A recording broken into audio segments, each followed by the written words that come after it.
पूरे भारत में एक दो नहीं कई ऐसी जगह हैं जहां को लेकर अलग अलग मान्यताएं हैं और इस टकराव के अंदेशा को देखते हुए प्लेसेस ऑफ वर्शिप एक्ट 1991 को पारित किया गया था। पर क्या इन मामलों में इस एक्ट के प्रावधान आड़े आते हैं?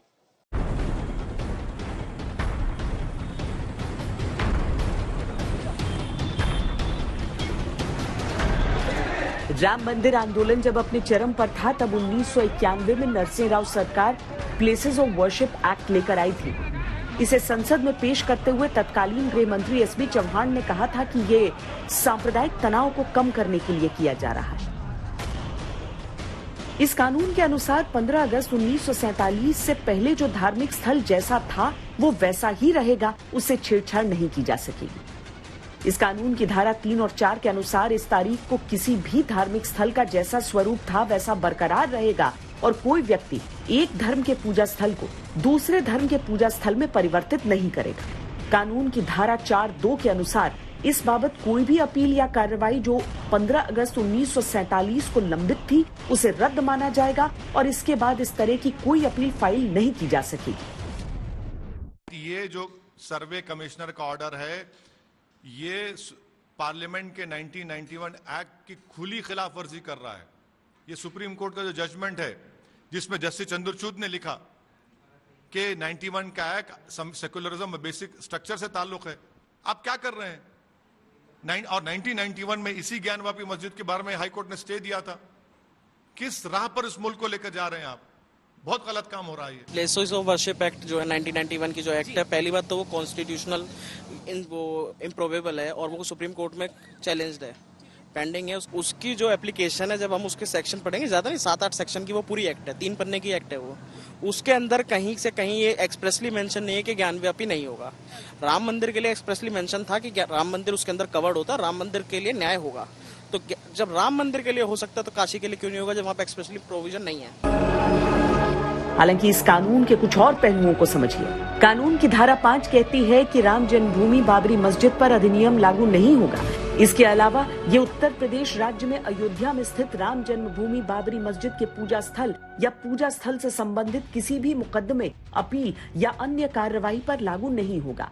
अयोध्या विवाद के अलावा भी वर्शिप एक्ट से जिन परिस्थितियों में छूट मिलती है वो इस प्रकार है। कोई भी पूजा स्थल जो एक प्राचीन और ऐतिहासिक स्मारक या पुरातात्विक स्थल है या प्राचीन स्मारक और पुरातत्व स्थल और अवशेष अधिनियम 1958 द्वारा कवर किया गया है। एक वाद जिसे अंततः सुलझाया या निपटाया गया हो, कोई भी विवाद जो पार्टियों द्वारा सुलझाया गया हो या किसी स्थान या रूपांतरण जो अधिनियम के शुरू होने से पहले सहमति से हुआ हो।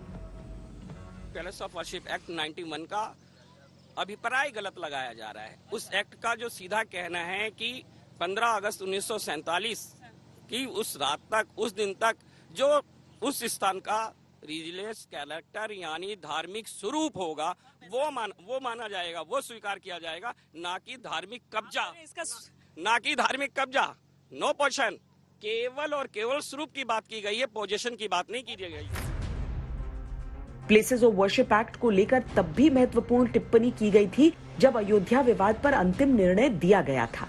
2019 के अयोध्या फैसले में भारत के पूर्व मुख्य न्यायाधीश रंजन गोगोई के नेतृत्व वाली संविधान पीठ ने वर्शिप एक्ट का उल्लेख किया और कहा, ये संविधान के धर्मनिरपेक्ष मूल्यों को प्रकट करता है और उनके रूप को बदलने से सख्ती से रोकता है।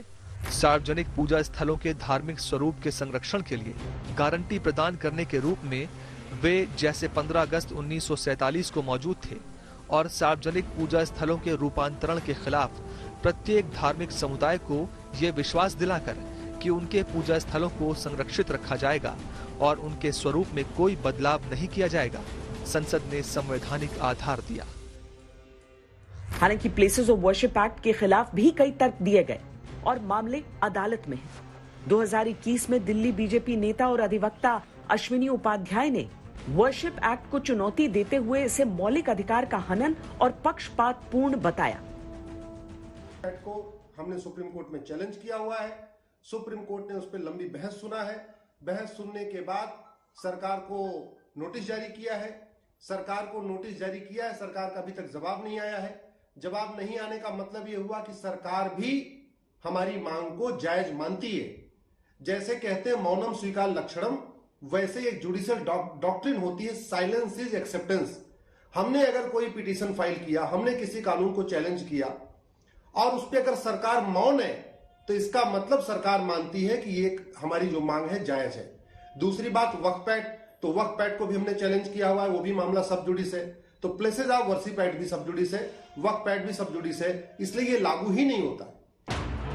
1991 में जब प्लेसेस ऑफ वर्शिप एक्ट लागू होना था तब भी बीजेपी ने इस कानून का विरोध करते हुए कहा था कि केंद्र के पास तीर्थ स्थानों या कब्रिस्तानों पर कानून बनाने की कोई शक्ति नहीं है, क्योंकि ये राज्य का अधिकार है।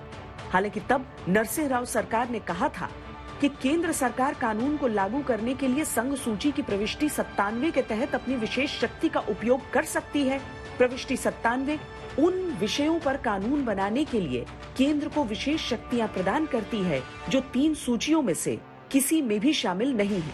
प्लेसेस ऑफ वर्शिप एक्ट के खिलाफ एक तर्क ये भी दिया जाता है कि इसकी कट ऑफ डेट 15 अगस्त 1947 स्वतंत्रता की तारीख है, जिसका अर्थ है कि एक औपनिवेशिक शक्ति द्वारा निर्धारित यथास्थिति को अंतिम मान लिया गया है।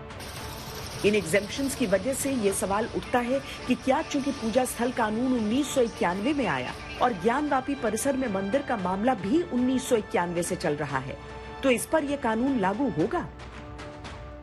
1991 का जो कानून बनाया गया उसमें कहा गया कि मस्जिद हो, मंदिर हो, गिरजाघर हो, कोई भी हो, जो 15 अगस्त 47 को जो थी वो रहेगी, ना उसका नेचर और कैरेक्टर बदला जाएगा। और इसी बात को कानून को सुप्रीम कोर्ट ने बाबरी मस्जिद, राम मंदिर के टाइटल सूट में कहा कि ये कानून सेक्युलरिज्म और बेसिक स्ट्रक्चर का हिस्सा है।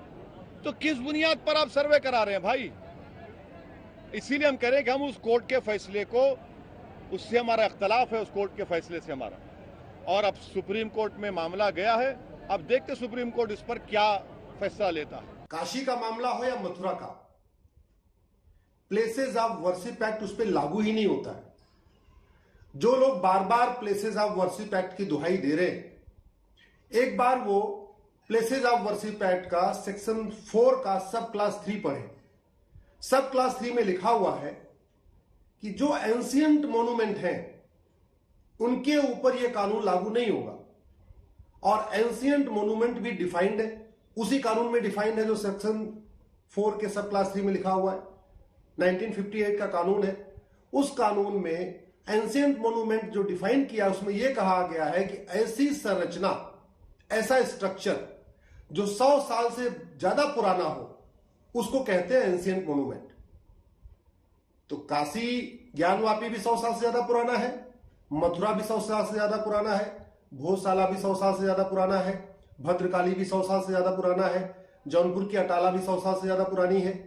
इसलिए ऐसे स्ट्रक्चर के ऊपर प्लेसेस ऑफ वर्शिप एक्ट लागू नहीं होता।